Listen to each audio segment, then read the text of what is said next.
Today, our speaker is Emily Casper. She is the new director of the Rochester Public Library and Monroe County Library System. Um, she has more than 2 decades of experience in libraries in several types of across New York State. In addition to being a librarian and an administrator, Emily is a certified management professional, a certified ALMA administrator, sorry, former counselor at large for the American Library Association and a library journal, Mover and Shaker, from 2012. Um, she is going to come up and talk about not your mother's library, what's new and cool in public libraries today. All right. Thank you, everybody. So I'll just let you know when we have to go forward. Perfect. Thank you so much for your help with that.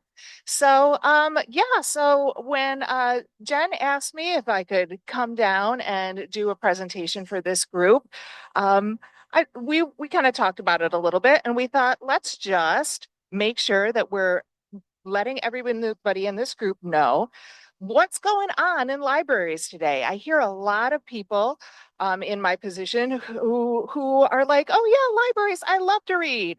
And that's great. I love to read too. That's amazing. But there's so much more that goes on in libraries these days than most of us even know. So I want to walk you through some of those things. And as we go, some other things may come up, but just talk about some of the things that are the same about the libraries you may remember from when you were younger, and some of the things that are new and exciting. It's a really amazing field to be in, I must say, and I get really excited about it. So hopefully that'll rub off on everybody here a little bit. So let's go to the first slide.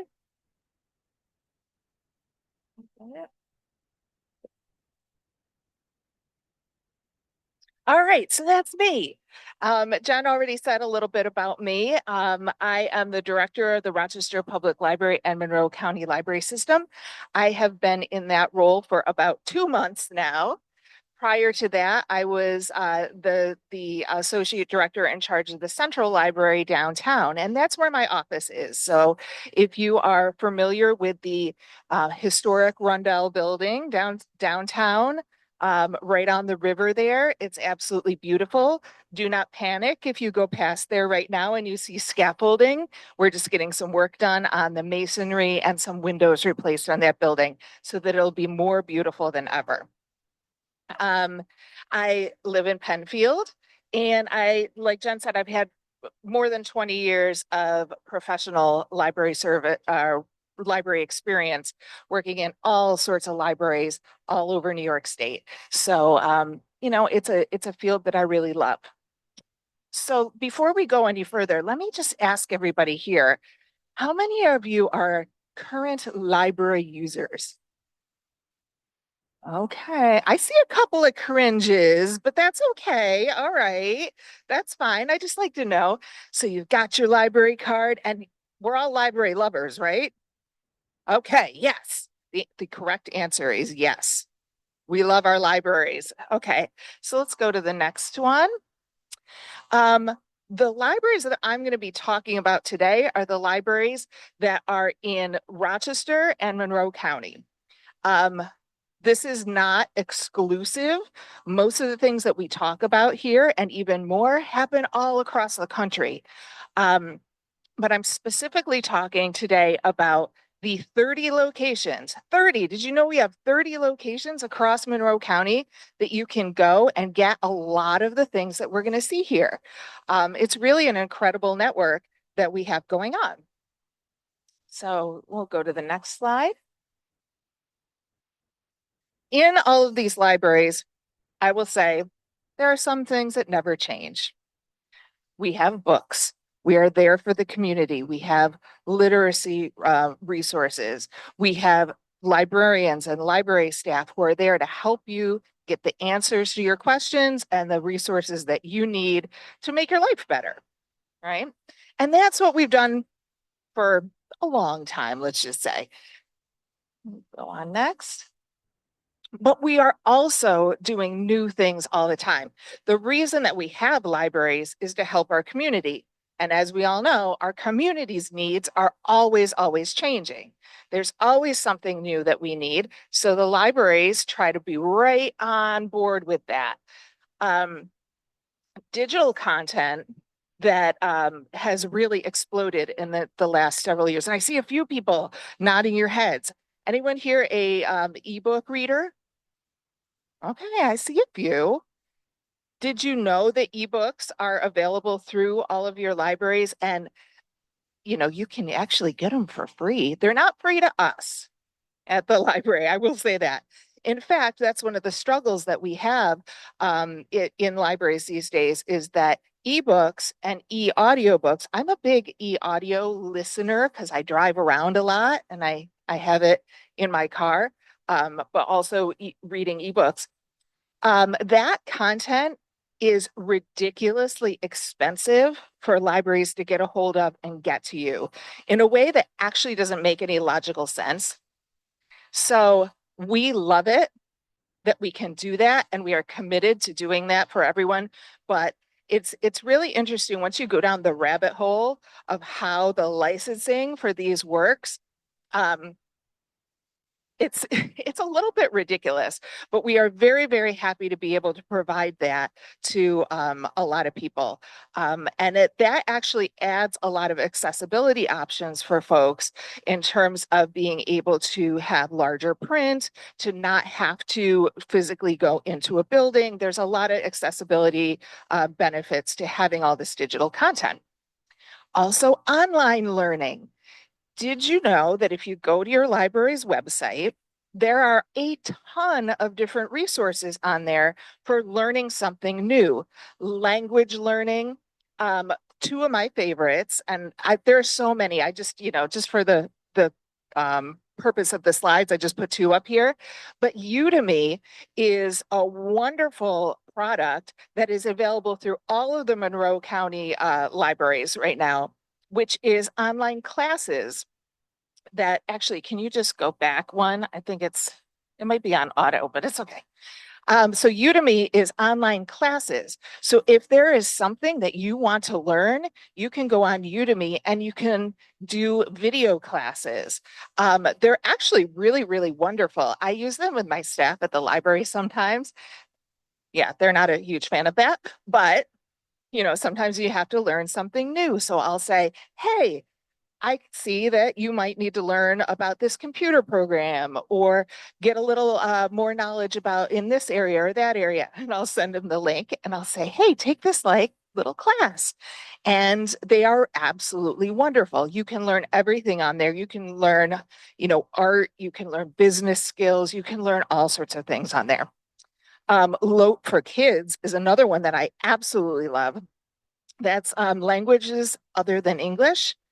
And that is a wonderful resource for people it's for children, but it's actually for families. We have a lot of people, a lot of grandparents especially, who will use this to do a bilingual story time with their grandchildren.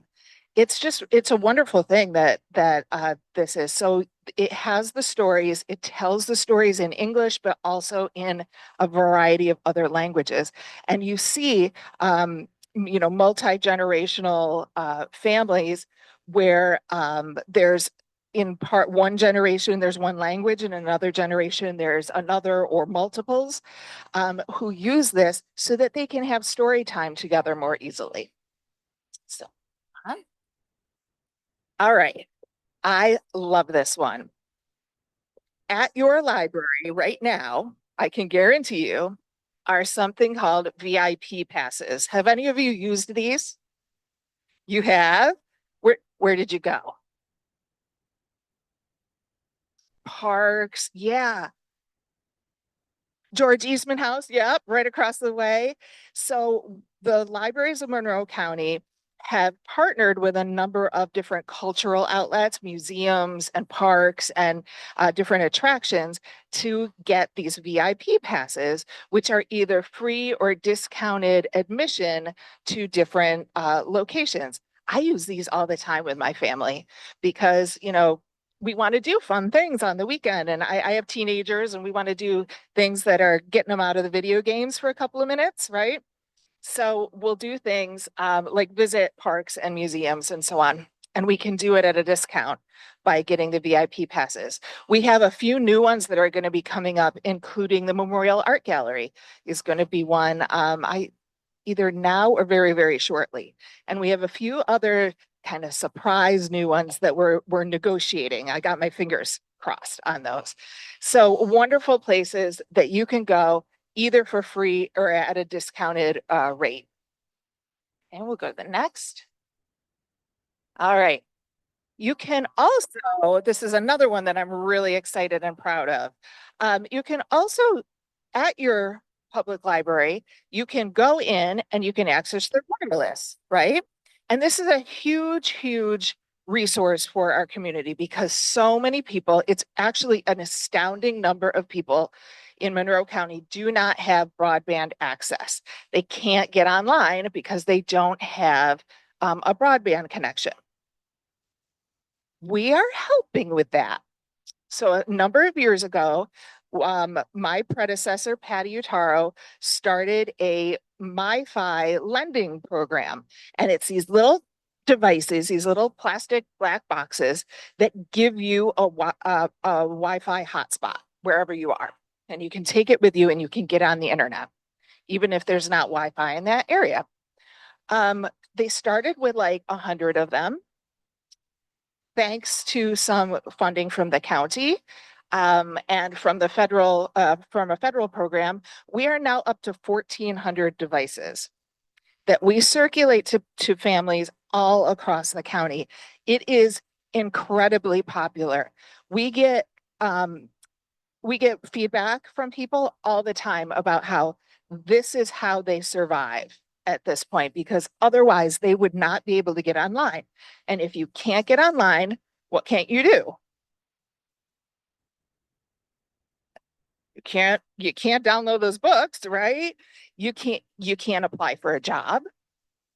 Increasingly different benefits you can apply for. You can't sometimes go to school. There so many different things. It really is an integral part of living life today. And so many people don't have access to that. So we're giving them a way to do that. And it's just exploded. They are so in demand. We have a huge wait list, so we just keep adding them. And it's a wonderful program. On the low tech side, sometimes we're just a good spot to share things with your neighbors. I love at the Webster Library, this is where this picture is from, they have a table at the Webster Library, and there's several of these across the county, but this just happens to be that library that I have a picture of, where they rotate the theme and they give people in their community an opportunity to just swap stuff. So the month that I stopped by and I saw this one, they were doing a mug swap. I don't know about you, but I have a whole lot of like mugs from over the years, like in my kitchen that are just like in the cabinet. And, I don't need that many mugs. I don't know. So they were having people come in. Here's my old one. We'll get a new one. We'll swap them. And they change it up all the time. So one month it'll be puzzles. Puzzles is a great one to swap because once you've done a jigsaw puzzle, I don't know, I don't want to do it again. Maybe some of you do them the same one over and over again. I want to get a new one. I want a new picture. Um, but there's nothing wrong with it. They've done it with like craft supplies, all sorts of different things that you just kind of have around your house and you can swap with your neighbors. So having that community forum there where people can come in and just, swap with your neighbors, it's just a lovely thing. Of course, you can get a good film, you get a movie. I am surprised that in 2025, sometimes when I mention to people that we have at public libraries everywhere, we have DVDs and we have books on CD and we have music CDs and we have video games and all of these different kinds of media. People are still surprised by that. So I figured I might as well make sure that we all know that. And yes, the question I get quite often these days is, do people still borrow DVDs? The answer is yes. They do. We have had an uptick on also people borrowing DVD players because fewer people have the DVD player. But so we said, okay, we'll loan those out too. So you can always get a good film. Next thing. Yeah, in fact, you can get all sorts of things. So I put some little icons across the bottom here. Some of the things just in Monroe County and other places in the country, I have gotten really creative with this, is this kind of library of things, they call it, which is different things that you can borrow from a public library. So the ones on here are actually one of them's from your library in the middle. Yes, the fishing poles, right? You can get sporting equipment. You can get cooking different things. Cake pans are very, very popular in some libraries. You know those like shaped cake pans where you bake it and it comes out like a bear, right? How many times do you need that? You know, it was great for that one birthday party, but then you don't really need it around anymore. Seed libraries. Seed libraries are really popular where people can share seeds, and then when their plants grow, they can bring in new ones. Puzzles, tools, equipment, all sorts of stuff. One of my favorites is at the Lincoln Library, Rochester Public Library. They have a toy library. It's amazing. Families can come in there, the kids can play with the toys, and then they can bring them home.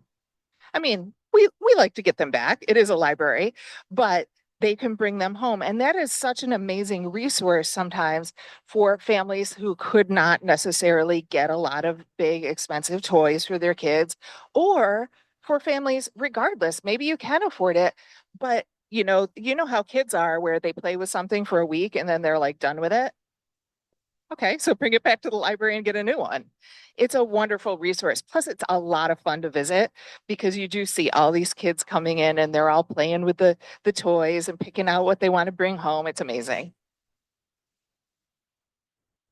We even have books. With all of this stuff, I actually get that question. With all of the new things that we're doing, people will actually ask me sometimes, yeah, but do you still have books? Of course, we have books. We love books. So I just wanted to throw it in there. We do have some challenges around the books that we are carrying in our libraries these days. There's been a large uptick in book challenges where folks are coming in and saying, we don't want that book on the shelf. That's a whole nother talk I could go into. I really, it's something that really brings it out of me. But that is a big challenge that our libraries are facing these days, is folks wanting to censor what's on our shelves for various reasons. And so we do have some challenges around that. But yes, we have these books and we want you to read them. Okay, next thing. We also have tons of programs and events. Have any of you been to a program or an event at your library recently? Yes, but not recently. Okay, I'll take it. I'll take it for sure. And you've been to something, but not recently. Check it out. I feel like there were a lot of people who were going to library programs and events pre-COVID who maybe haven't, gotten back since then, since we started this up. There are incredible things that are happening in our libraries all the time for all kinds of people. Yeah, they are for all ages. Um, Sometimes another comment that I get sometimes is, oh, the library's for little kids. Well, yeah, but only because the library is for everyone and little kids are included in everyone. So we have lots of children's programming and educational opportunities, but we also have stuff for older kids, for teenagers, for younger adults, for older adults, and everybody in between. There really is, I know it sounds a little bit corny, but there really is something for everybody at the library, and that includes the programs. So take a look. There are online calendars for all of your libraries and just see what they've got coming up, because it some of it is absolutely astoundingly amazing. Arts and crafts and book talks, but also concerts and educational things. We have at the we have a lot of lectures at the Central Library that are from people who do like a lot of traveling. We have some science lectures, things like that. They're fascinating. They're absolutely amazing. All right, some other things you can do at the library. We're out of the things that you can borrow and into some of the things you can do. First of all, get online. I already talked about this a little bit when we were saying a really an astonishing number of people in our area are do not have the ability to get online, and we are a place where you can do that across the board, um, which gives you a lot of opportunities to do lots of fun stuff, as well as the things that I mentioned before, like getting a job and, getting different benefits and things like that. There's always room to learn a new skill. That's actually me learning hands-on CPR. I took the class, and then we had a mobile CPR station in the Central Library, which was you could practice on it, and it was kind of like a video game. I got really competitive with my staff over it because when you did the compressions, it gave you a score and there was a leaderboard. And so I may or may not have come by every day to see if I could beat everybody. It doesn't mean I'm really good at CPR. It just means that I, yeah, exactly. All right, next thing. Okay. Art and culture. One of the things that I love, I say this too much. One of the things that I love about libraries, I love everything about libraries, but really is the fact that we are absolutely the center for arts and cultures and art and cultural experiences in our community. I was recently brought on to the city and county arts and culture board, and it was very interesting to me when we had our first meeting and they said, "Oh, what do libraries have to do with art and culture?" And I was like, well, sit back for a minute because I'm going to tell you something. So, really, it's every kind of cultural experience you can find at the library. Um, we are big right at the center of the arts, both with the visual arts, with public art, with teaching art skills, with music, with anything that has to do with arts and culture, you're going to find it at the library. So if that is your area of interest, I want to see you down there. And that extends to a whole lot of things. So here's an awesome project that we've done with the teenagers in down at the Central Library. We have this amazing, it's called Imagine You. It is a technology studio for teens. And it has all of these different equipment and different programs and so on to help teens really hone their technology skills, but also give them a place where they can learn some things and express themselves. And one of the programs we've been doing for a couple years now is the AI Comic Book Lab. And what the teens do, and I'll tell you straight out, some of these teens are not coming out of a great situation. Some of them have come to the library because it is a safe place and it's a place where they can get support and guidance from, from adults and from other peers. And they're not necessarily in a good situation. So they come down to the library and we say, hey, join our AI comic book lab. And what they can do there is they write their own like autobiography. They go through a bunch of prompts. It's a writing workshop, and they are the superhero, which is an amazing thing for a lot of these kids who don't necessarily think going into it that anybody would care about their story, that anybody could see them as having superpowers. And really, these kids are amazing. They are superheroes. So they write these stories about what they do with their superpowers. A lot of it is very autobiographical. Some of it's very, very like intimate, and it's wow, these are incredible experiences that they're sharing with us. And then they go through learning how to use AI to put that into a format that turns it into a comic book. And then we get them printed. We have a display case. We're going to have an award ceremony for it this spring. It's really an incredible program because it's boosting their creativity, it's boosting their self-confidence, it's giving them a community to work with, and it's also teaching them technology skills and literacy around AI so that it's not just, oh, this is going to write it for me. No, they're learning how to use that responsibly and how to use that as a tool. They learn about bias that comes in through AI. They learn about ethical uses, and it's just an incredible program. So I had to talk about that, but it's very new. It's the only program of its kind that I know of. Okay, what do we got next? I think I know. All right.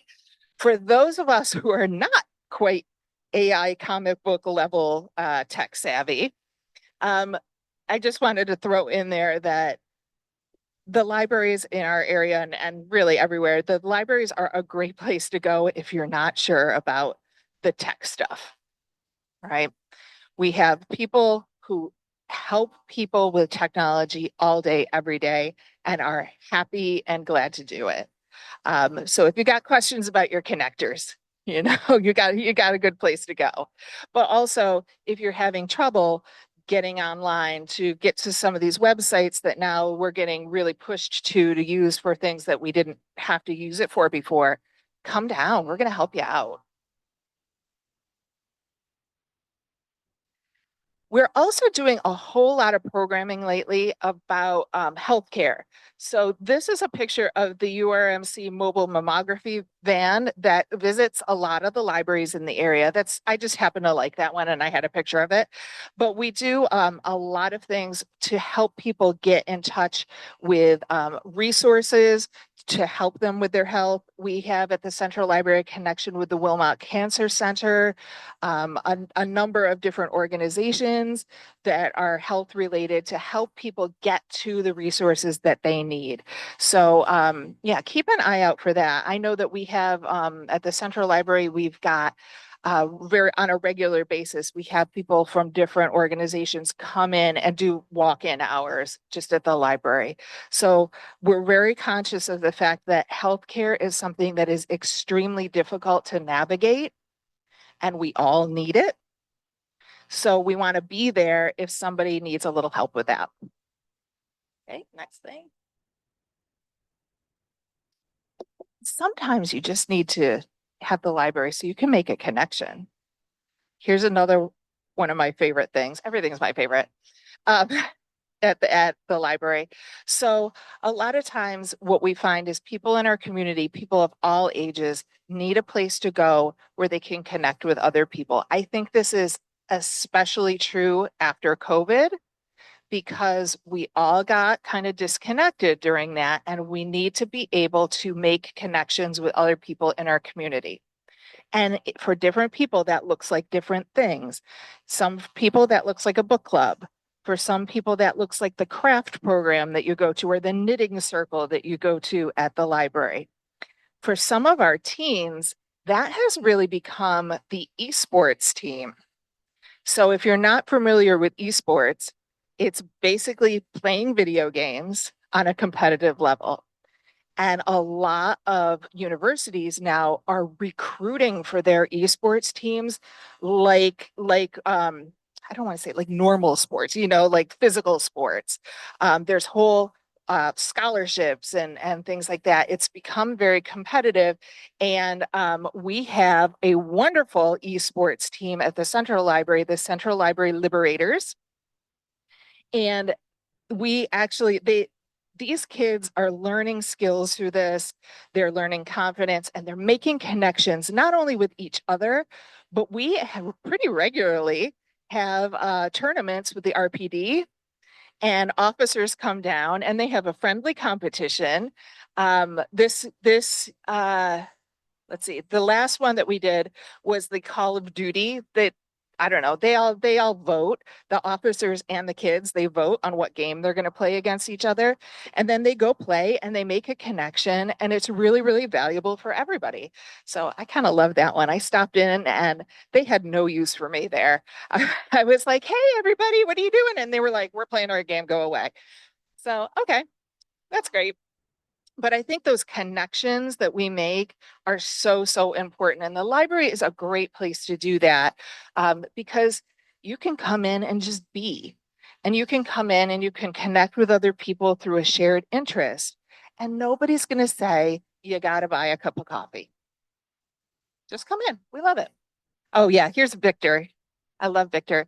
He is on our esports team, young man who's down at the Central Library all the time. He's on our esports team. And just a couple of weeks ago, he won first in the world in an international esports competition.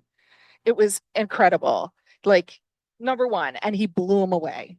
This is a kid who does not have a video game console at home. He just came down and learned it at the library and got to know everybody, and he blew away the competition internationally. And that's actually going to hopefully be an opportunity for him. So I love that.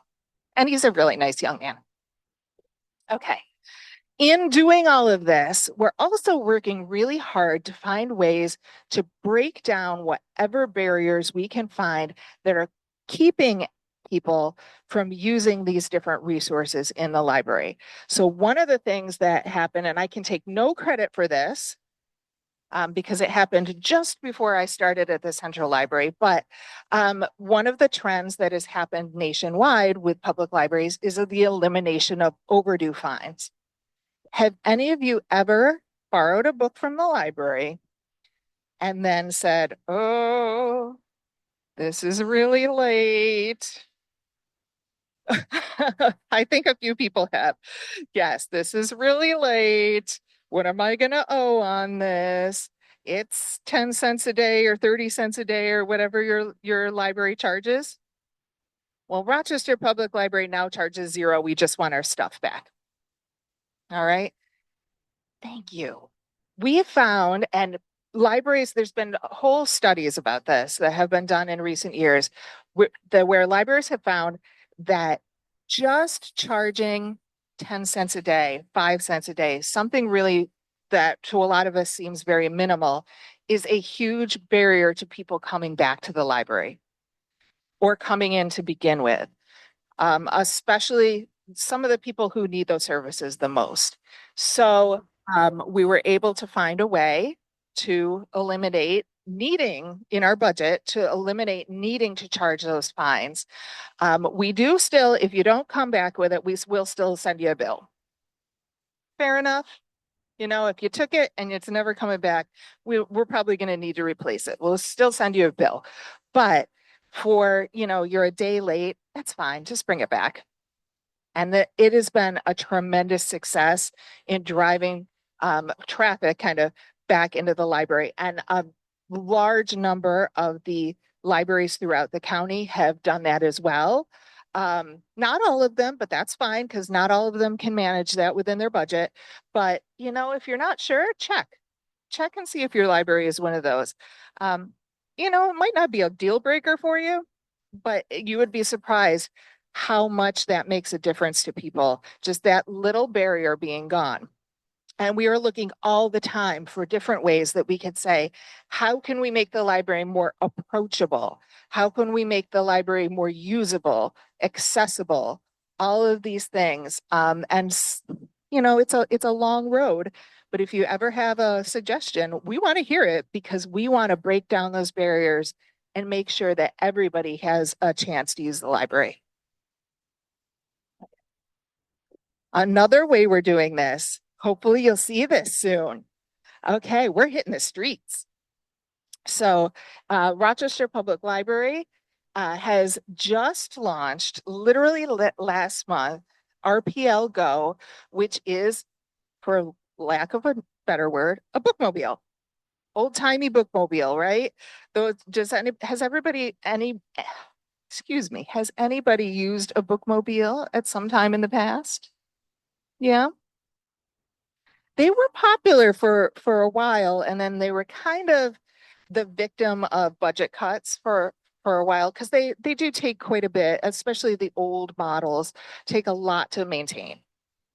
Here, what we were able to do was fit out instead of like the big bus version where people come onto the vehicle and browse the shelves on the vehicle. We turned it around and said, let's do a van, a big van, but a van where the stuff comes out rather than people go in. And we worked with a design team of students at RIT to come up with all different ideas. They were engineering and design students to figure out how could we do this, in a way that would work for everybody. And another thing that's great about this is that this fits down little city streets, where there's weird parking and all of that in a way that those big buses don't. Much easier to find a parking spot for this. So now we have this runs out of the Lyle Branch Library and is doing regular visits to different, they've got senior centers, they've got daycares, they've got special events and so on, where they will come out and basically set up a library there and get to people who can't necessarily, there's maybe a transportation barrier or a mobility issue, something like that. We're going to bring it out rather than bringing people in. It's really, it's really pretty cool. I mean, we do that in other ways too. We have our books by bike. Several libraries have bikes, and they will go around neighborhoods with their little, it's kind of reminds me of like the old time ice cream truck kind of vendor. Or they will show up in the park and do a story time for all the kids who are there. All of those kind of things. None of that's super new, but it's absolutely something that our libraries love to do. And we have a new program coming out. Hopefully, you will see some more information about this soon because we're going to have some press releases coming out. But you heard it here first. The Wired for Opportunity program, where we will be running across the county different digital literacy technology classes for folks, to make sure that they have the skills to use that technology. So sometimes you hear people talk about the digital divide. Sometimes people don't have broadband access. Sometimes people don't have equipment. More often, even, people don't have the knowledge.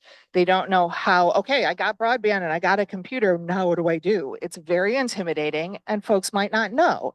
So we're going to be doing a whole lot of classes out in the community, that are going to be helping people get those skills. And also some other things that go along with that as well, you'll be seeing, but Wired for Opportunity, that's going to be out and about in the county. We're also, this is a fun one. I haven't been to one of these yet, but the local history and genealogy division of the Rochester Public Library has started doing these amazing history lectures, basically in bars. There are so many wonderful bars and restaurants in this area that are in historic locations. They're in buildings that have been repurposed or have some kind of history. So they're going and they're doing these local history happy hours where people are coming in. They have been packed. They've been absolutely packed. You kind of catch a lot of people after work. They come in and they tell the story of that location. Fantastic. So talk about like bringing the services and the information out into the community. There you go. And you can have a cocktail while you're at it. So I said it before, there really is something for everyone. This is a tiny portion of what goes on in your libraries every day. This is just kind of the highlights that I was like, oh, Emily, what are you gonna pull out for today? Here's some of those things, but I can tell you there is absolutely something for everyone. When people say to me, oh, libraries are for little kids, I'm like, yes, and they're for you too, and they're for me, and they're for everyone. And we work really hard to make sure that there is something for everybody and every interest in our libraries. So if you think it's not for you, maybe you want to check it out a little bit. Let's see what else. I just like that picture. It's so sweet, right? It's a computer mouse. She thought it was a phone. Um, yeah, the tagline, if you will, for the Rochester Public Library is more than you think. And every day when I do tours of the libraries, when I'm out in the libraries throughout the county, I run into things every day that I didn't know that we were doing. I go, oh my goodness, really? I had no idea. And if I'm getting that and I am the director, I think there's a lot to it that to say there is a lot more going on in your libraries than any of us really thinks. So it's really worth checking it out. What else do we got? Okay. I've probably taken up enough of your time, but I would love it if you have any questions. Yes. Mike, I don't really have a question, but I wonder if all of you know that our own Education and Outreach Committee buys books on hearing loss and places them network wide in the libraries. And they're very well received. Jen can tell you more about that. But that's a very active program. Also, not all the programs are network wide. If any of you want to get your blood pressure checked, you go to the Fairport Library 2 days a month, and the ambulance corps will check your blood pressure for free. Also, 2 days per month, I appear at the Fairport Library doing free hearing checks, which is very well received. We did one yesterday, and what was started out being a 2 o'clock to 3 o'clock session was 1:30 to 5 because of the people that were lined up. And it was just incredible. The only reason we quit at 5 is the room had been booked to somebody else. So they chased me out.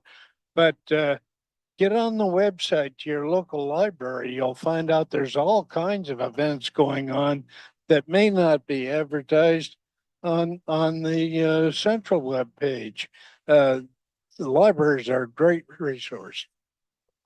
Thank you. I love that endorsement. And you're right. It is um, things are different from library to library throughout the county. A lot of times we share with each other, and there may be something that goes on at the Fairport Library, and then we say, "Oh, that sounds wonderful. Let's have it over at Chila." We'll kind of share all those things with each other. But really, the best place to find that is on the website. Did someone have a question? Yes. Oh, you have one?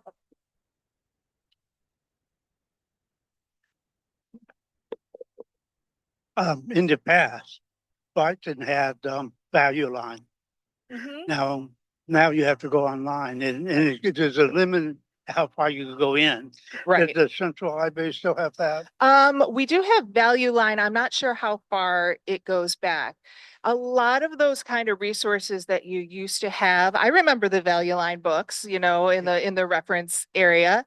Um, a lot of those either they don't make the print version anymore, or it's just so costly that you can have one or the other. But we do have that at the Central Library. I don't know off the top of my head how far it goes back, but our business division would be able to probably tell you in a second.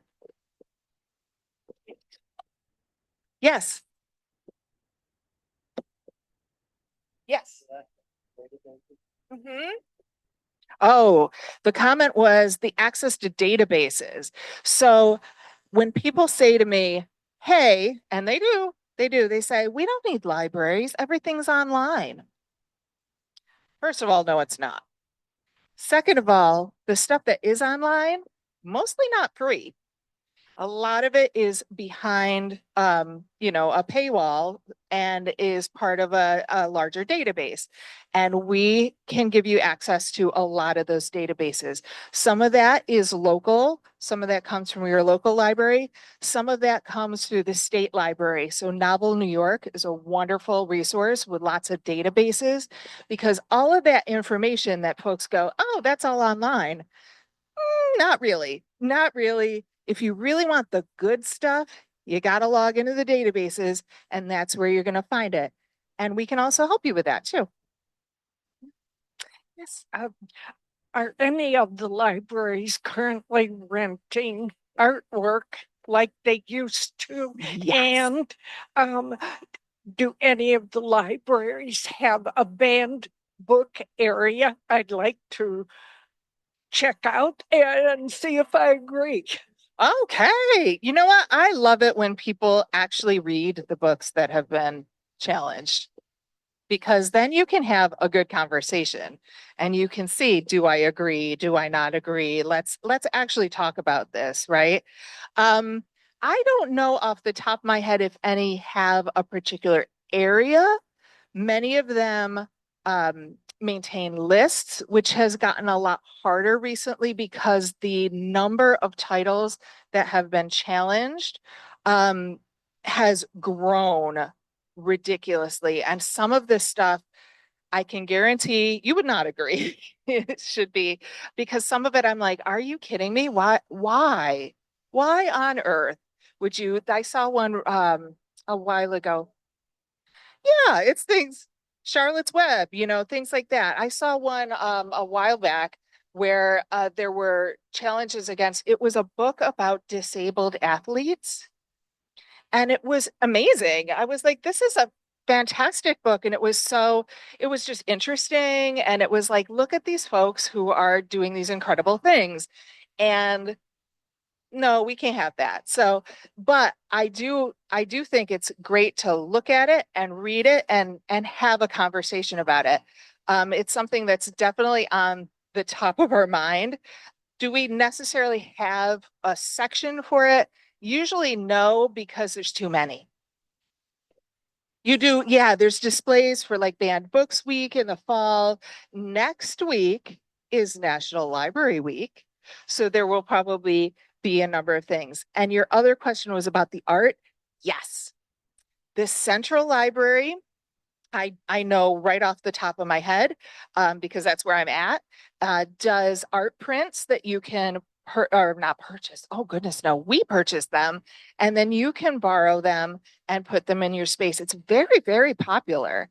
And they just actually purchased a whole bunch of new ones as well to make sure that was a fresh collection. So yes, I don't know about I do know some of the suburban libraries do that. I don't know which ones, but that is definitely a thing that libraries still do. Yeah, it's real nice. I have two questions, one question and one suggestion. Oh, great. I love it. The first question was, how long if you purchase a VIP card will it last? So how long the Will VIP it last? Will it last a year or would it two? last? So when we purchase them, If I were to purchase one, if I were to go and purchase one, how long would it get last? one. It depends. It depends on the different pass.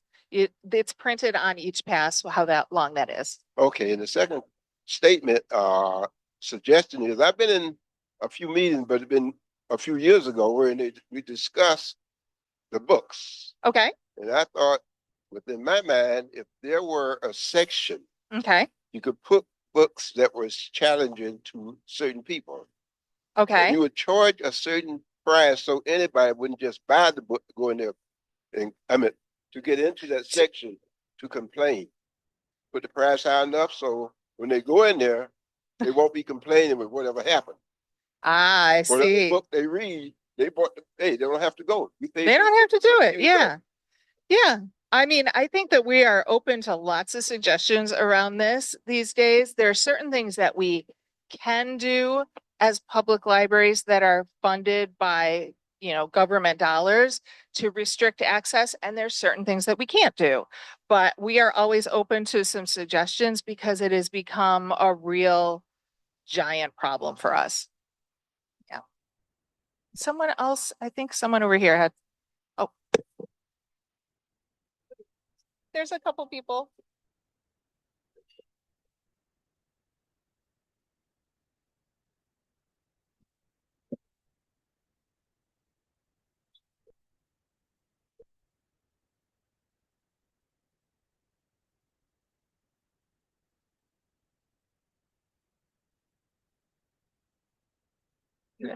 Um, I worked in a public library in Niagara County for 33 years.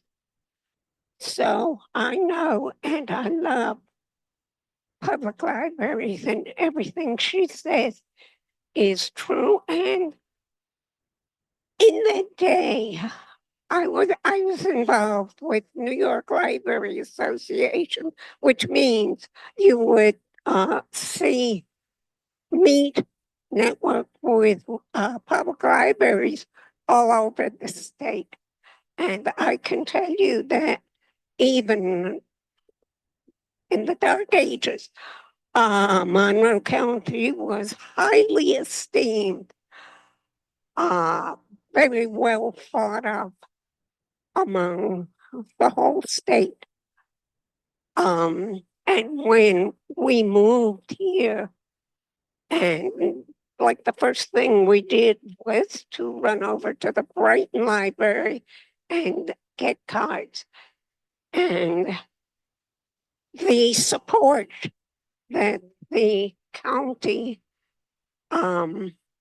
gives to your public libraries, or at least I have patronized 6 or 7 at one time or another, is it makes this librarian just so happy. I'm so happy that people love their libraries.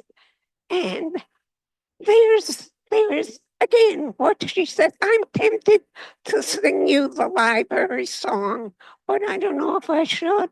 Maybe I will. This is the place for you and the place for me is your local public library. It's got books and things that they lend for free. It's the latest, it's the greatest, it's the library. That was beautiful. I love that. And I love hearing from another librarian. It's amazing. Yes. So I just don't want to, you maybe want to touch on this. If some of the people here are older, probably have grandkids or maybe even great grandkids, and there are several apps, Canopy, there's a bunch of them that you can put on your own TV. Won't bring you into the library necessarily, but it's a good place to take the kids, so grandkids. But you can put these apps in, they want your library card and they're free, I think, with the library card. So that's something you can do at home. And I have all kinds of different programming on them. Yeah. The only thing I would say about the quart or the books that people are questioning, I'm a born again Christian, and I'm sure some people would say the Bible doesn't belong in the. There are absolutely. So I guess I would say, is there a way you could earmark these books to say that these have been questioned, or I don't know. I mean, because you're talking about a lot. You might be talking about a lot of books. Is it a It's a color you could put lot. on? Is you could put something to say, okay, book could be questionable, but everybody's got to decide for themselves what they, I Yeah, don't know, I but think ultimately it's that's a big problem. it's, and I'm not even kidding when I say, like, I have a whole talk that I give just on that, which is what goes into collection development when libraries select items, how they determine where it's placed, and so on. There's a lot that goes into it. And I'm sure you understand that. It's not just like, oh, let's just take everything and throw it on a shelf. There's a lot that goes into making the selection and where it's placed and making sure that things are age appropriate and things like that. We also do, every single library, in addition to their collection development policies, has a reconsideration process. So because sometimes we do make mistakes, it's very fair to say, I think. And so people should, and we actually really welcome this, have people come in and say, hey, maybe that shouldn't be there. Maybe that should be over in another section, or maybe, you made a mistake and that shouldn't be here at all, those kind of things. So we do appreciate that actually when people come in and they go through that process, and then we sit down and we have a conversation about it, and we say, okay, maybe there is something that we could do differently with it.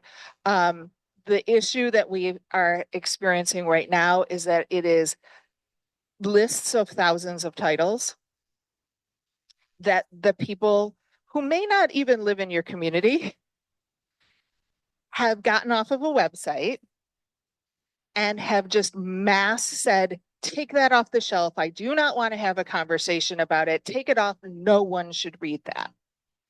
And, you may not agree, but I take issue with that as someone who thinks that we should be able to decide for ourselves. And as a parent, I think that I should be able to decide for my children, but I don't think I should be able to decide for somebody else's children. I don't know. So it's a big complex issue. I'm happy to talk about it for a long time, but yeah, we definitely experience this a lot, and I can't stress enough, we want to have conversations with people about that. We just don't really love it when it takes to the internet and then it results in like death threats to our staff. That's fair, right? So we don't want that? Okay. Yes, sir.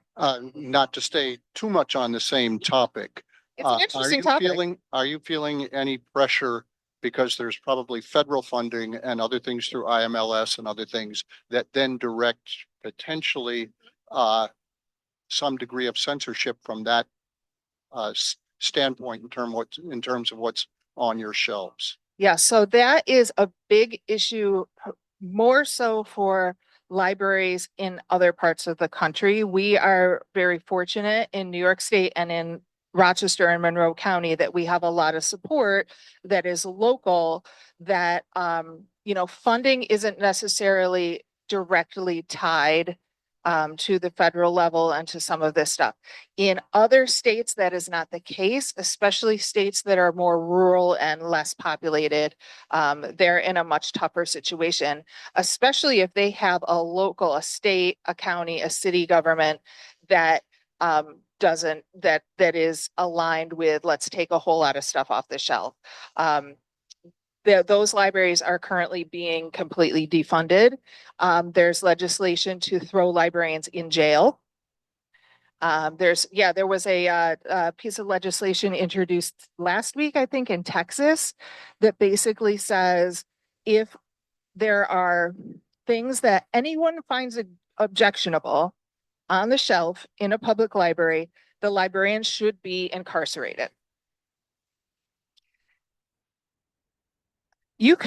What would have to be on the shelf? What would be left on the shelf if there was right? That's scary. That's scary stuff. But at the same time, like we're really feeling kind of protected from that because we have such a supportive state and county and city. I really feel for my colleagues and my friends who are in other places who do not have that. In terms of IMLS, the Institute of Museum and Library Services, which is a federal organization that was founded by Congress and funded by Congress, was ordered by an executive order in mid-March to be dismantled. No one really thinks they have the power to do that, but yesterday they went in and fired all the staff. So, yeah.